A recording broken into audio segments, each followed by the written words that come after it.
Mushroom की खेती करने के लिए सबसे आसान तरीका आज मैं बताने वाला हूँ। एक आप जो बर्तन ले लीजिए, टब ले लीजिए, या आप नाद का भी उपयोग कर सकते हैं, या इस प्रकार का जो ये मार्केट में ड्रम मतलब जो मिलता है, जिसमें 100 लीटर, 200 लीटर, 300 लीटर, 500 लीटर तक की कैपेसिटी का होता है। इसमें आप जो पानी भर दें, या फिर भूसा जो आप देख रहे हैं, इस भूसा को उसमें डाल दें, पानी उसमें पूरी तरह से डाल दें, ताकि भूसा जो है पानी में डूब जाए, मतलब अंदर चला जाए। इस प्रकार से आप जो है 2 से 4 घंटा अगर तत्काल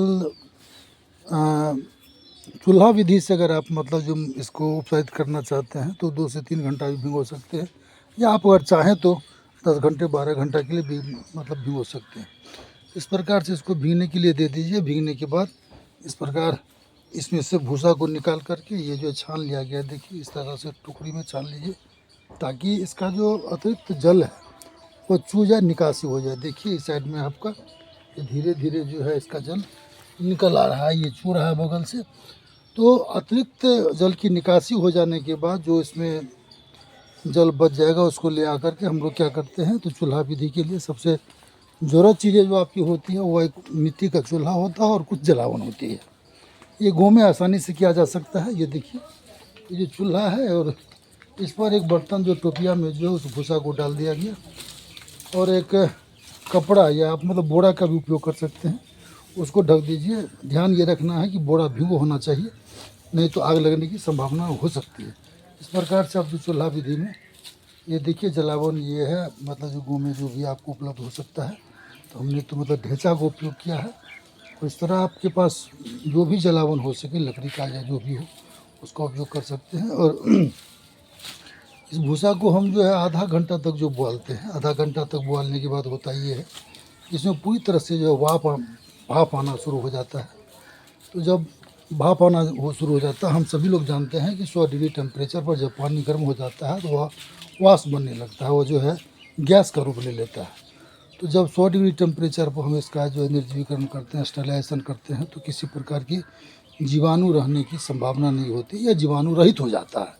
इस प्रकार से हम इसका जो है भूसा को बॉयल कर लेते हैं, स्टरलाइज कर लेते हैं, उपचारित कर लेते हैं, जो भी आप कहें। तो ये सारा चीज़ एक ही चीज़ें हैं। उसके बाद हम लोग क्या करते हैं, इस प्रकार से इस पाल पर, देखिए पाल पर हम जो मतलब भूसा को इस तरह से जो है फैला देते हैं, और लगभग समय के हिसाब से कभी 4 घंटा, कभी 5 घंटा, कभी 10 घंटा भी लगता है। समय और वातावरण में जो हवा की जो स्थिति है उसके हिसाब से इसमें लग सकता है। ध्यान देने की बात यह है कि आपका जो भूसा हो उसमें 60% कम से कम नमी होना चाहिए, और 60% तक भूसे की नमी को मापने का जो आसान और देसी तरीका है वो ये है। इस प्रकार से अगर भूसा को हम देखते हैं, तो देखिए भूसा में नमी है, आप हाथ में लेने के बाद देख सकते हैं भूसा में नमी है, लेकिन यह जो है बिल्कुल सूखा हुआ नहीं है, न सूखा हुआ है न गीला है। सूखा होने का मतलब होता है कि बिल्कुल, देखिए इसमें साफ स्पष्ट रूप से आपको नमी दिख रही है, और गीला अगर गांठ बन जाए, पानी रिस रहा हो, तो ये मतलब जो है आपके बिजाई के लिए ठीक नहीं है। इसमें दो बातों की और मतलब अलग से ध्यान देने की ज़रूरत ये होती है कि भूसा में नमी की मात्रा का प्रबंधन हम कैसे कर सकते हैं। तो भूसा में नमी की मात्रा का प्रबंधन इस प्रकार से करते हैं कि अगर बहुत ज़्यादा आर्द्रता है, बहुत ज़्यादा हवा में नमी है, तो उस स्थिति में हम भूसा की नमी पर जो विशेष रूप से ध्यान देंगे। वाकई अगर मौसम थोड़ा शुष्क हो जाता है, तो थोड़ी बहुत जो है उसमें आर्द्रता में अगर उतार चढ़ाव होता है, तो उससे बैग पर किसी प्रकार का प्रभाव नहीं पड़ता है। और ये देखिए इस प्रकार से आप जो है भूसा को एक पीपी बैग में लगा करके, और इस तरह से 4 अंगुल कह लें, आप मतलब 2 इंच जो भूसा का लेयर लगाएंगे। और ये देखिए मशरूम का स्पॉन है, वो बीज है, ये देख रहे हैं। और अगर आप मतलब बीज बोलेंगे तो बीज से तात्पर्य अलग हो जाता है। हमने एक बार जो है अमेज़न पर जो है मशरूम बीज करके लिखा था, और पता नहीं किस प्रकार का बीज भेज दिया था। इसको हम स्पॉन ही कहें तो विसंगति नहीं होगी। इस स्पॉन का हम लोग उपयोग करते हैं, पीपी बैग का उपयोग करते हैं, और इस प्रकार से 2 इंच भूसा दे करके उसको जो है ठीक ढंग से मिला देते हैं। ज़्यादा आपको प्रेशर नहीं देनी है, ज़्यादा दबाव नहीं देना है, या ढीला भी नहीं रखना, मतलब भूसा को जो है ठीक तरह से जो बैठा देना है। तो उसके बाद एक लेयर लगाइए, 2 इंच के बाद फिर दूसरा लेयर, तीसरा लेयर, चौथा लेयर। इस प्रकार से जितना आपकी बैग की लंबाई है उस हिसाब से जो है आप स्पूनिंग कर सकते हैं। उसके बाद आती है बारी उसको रखें कैसे। आप चाहें तो नीचे में भी रख सकते हैं फर्श पर या किसी चीज़ों पर, या आप चाहें तो इस तरह से हॉरिजॉन्टल मतलब जो सिक विधि से भी इसको आप रख सकते हैं। तो सिक विधि अभी तक का जो हमारा अपना व्यक्तिगत जो अनुभव रहा है वो सिक विधि सबसे अच्छी विधि रही है हमारे लिए। इसमें होता ये है कि अगर आपको आपके बैग में कहीं से किसी प्रकार की नमी भी आ जाती है, तो ये देखिए यहाँ जो आप अंदर से अगर मतलब छिद्र कर देते हैं तो अतिरिक्त जल की निकासी इधर से हो जाती है। अगर आप फर्श पर रखते हैं, ज़मीन पर रखते हैं, तो ये इस प्रकार की सुविधाएं या ये संभव नहीं हो सकता। दूसरी जो बातें होती है वो ये होती है कि सिक विधि में आपको कम जगहों में अधिक से अधिक बैग आपको जो लग सकता है, आप मतलब बैगिंग कर सकते हैं। तीसरी और सबसे जो महत्वपूर्ण बातें हैं कि सिक विधि में ये एक मतलब जो विशेष रूप से आपको जो इसका फ़ायदा मिलेगा कि हवा की मात्राएं जो है, जब हवा इनको चाहिए होगा तो समानांतर रूप से सभी बैगों में हवा लगता रहेगा। तो कुल मिला के हम ये कहना चाहेंगे कि सिक विधि एक बेहतर विधि है और इसी विधि का उपयोग करके हम लोग मशरूम की खेती कर सकते हैं। आपको बताना चाहें कि अभी जो है जनवरी में इस बैग की भराई की गई थी, बिजाई की गई थी और 1 महीना से ज़्यादा हो गया है। आप कहेंगे कि 25 से 30 दिन में मशरूम उगाता है, तो 1 महीना में अभी देखिए इसमें मेसेलियम जो है बढ़ गया है और इस बीच में जो तापक्रम रहा वो बहुत नीचे रहा। और जैसे ही अभी आपके जो तापक्रम वृद्धि होगी, मशरूम के फलन के लिए जो है 20 से 25 डिग्री का तापक्रम जो है वो बेहतर माना जाता है इसके फ्रूटिंग के लिए। अब जैसे ही मौसम में थोड़ा सा बदलाव आएगा, अभी सिर पंचमी हो गया, बसंत पंचमी जिसको हम लोग कहते हैं, और इसमें ऐसा कहा जाता है कि ये एक इसमें जो है वातावरण में जो बदलाव होता है और ये बदलाव आपको देखने को मिलेगा। बसंत में जो मैदानी क्षेत्र है उस इलाकों में जो है मौसम का मियाज जो है बसंत में थोड़ा ठीक होता है। पहाड़ी इलाकों में तो सदैव इसकी आर्द्रता मेंटेन होती रहती है। खास करके जो मैदानी भाग है जहाँ हम लोग रहते हैं, ये यहाँ हम लोगों को इंतजार करना पड़ता है किस समय 25 से 30 डिग्री कब से कब तक का बना रहता है। 25 से 30 डिग्री का तापक्रम एक समान तो होता नहीं है, ये बढ़ते हुए क्रम में या घटते हुए क्रम में आर्द्रता और तापक्रम जो होती रहता है। तो इसी बीच का फ़ायदा उठाते हुए हम मशरूम की बेहतर खेती कर सकते हैं। अभी जो आप ये देख रहे हैं फॉर्म, ये शौबरी सुदामा मशरूम उत्पादक फॉर्म है, ये जो कुमारखंड में अवस्थित है और ये लगातार यह मशरूम की खेती की जा सकती है। तो आप देख रहे हैं कि इस प्रकार से सिक विधि के द्वारा ही जो मशरूम की खेती की जा सकती है। अभी जो आप 30 दिन के आसपास या फिर एक कटाई करने के बाद पुनः इसको जो है इसी तरह से हम छोड़ देंगे। किसी प्रकार की सिंचाई की आवश्यकता नहीं होती। मशरूम का एक बार जब बैग लग जाता है तो इसमें किसी प्रकार की सिंचाई की ज़रूरत नहीं होती है, चूँकि हम लोग यहाँ जैविक मशरूम की खेती करते हैं और जैविक मशरूम की खेती में किसी प्रकार के रसायन का प्रयोग हम लोग ना ही करते हैं।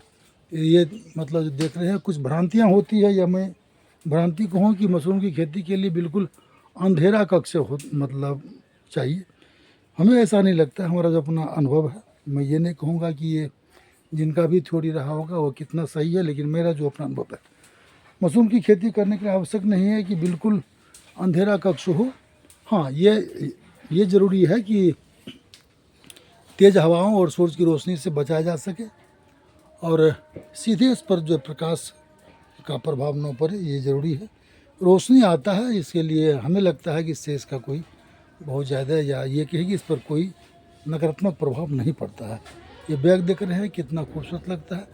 हमें उम्मीद है कि निश्चित रूप से ये वीडियो आपको बेहद पसंद आएगा मशरूम की खेती करने के लिए। यहाँ 2-3 चीज़ें जो बात आती है, एक आती है कि ग्रीन मोल्ड और ब्लैक मोल्ड, ये 2 प्रकार की बीमारियाँ जो मशरूम की खेती के लिए मशरूम की खेती में देखा जाता है। इसका प्रबंधन हम जो है शुरुआती दौर में कर सकते हैं। अगर समय पर मशरूम की खेती करते हैं तो इसमें बीमारी की संभावनाएं नहीं होती है, या मैं तो ये कहूँगा कि ना ही होती है।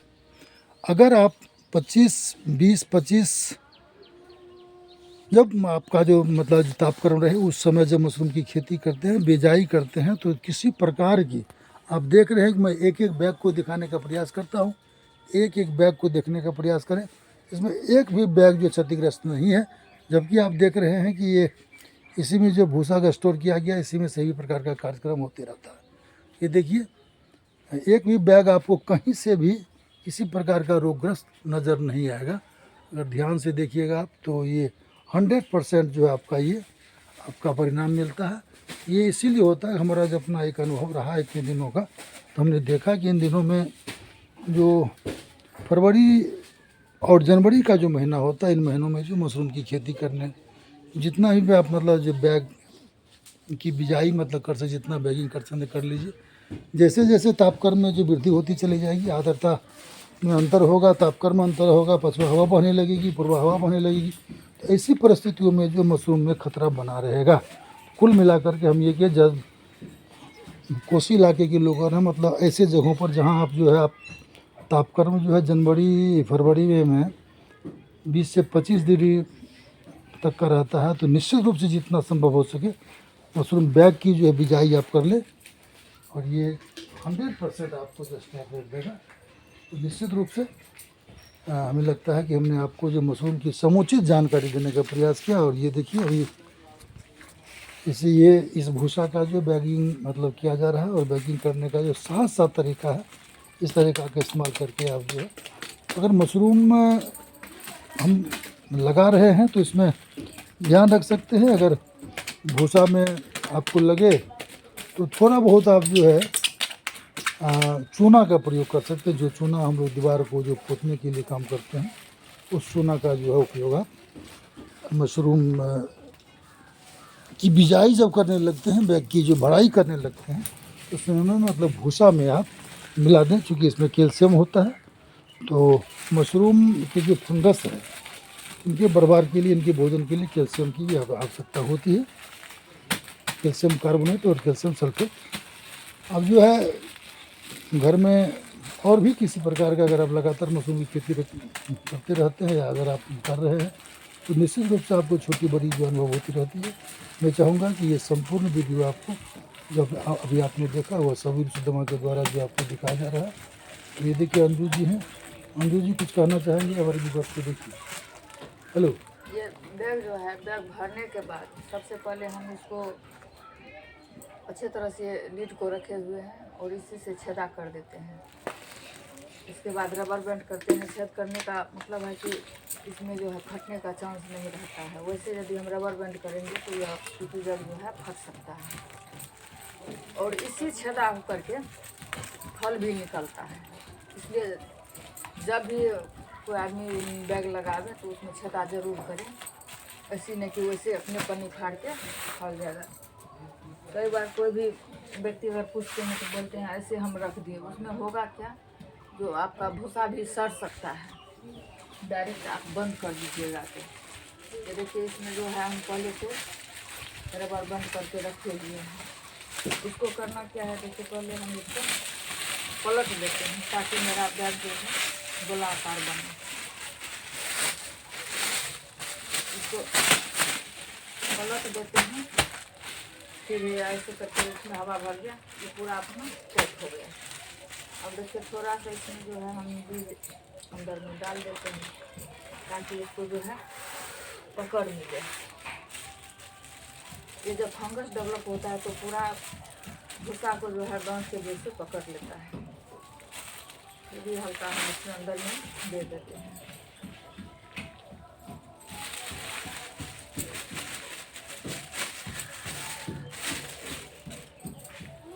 इसका जो है थोड़ा सा ज़्यादा लगता है, सूख गया है। अभी लगा देते हैं, बंद रहेगा तो भी नहीं जाएगा। देखिए इस तरह से हम अंदर का बना लिए हैं। फिर इसमें हम इसको हम देते हैं, साइड से डाल दें। इसके बाद हमको इसमें 2 से 2.5 इंच का लेयर बना देना है।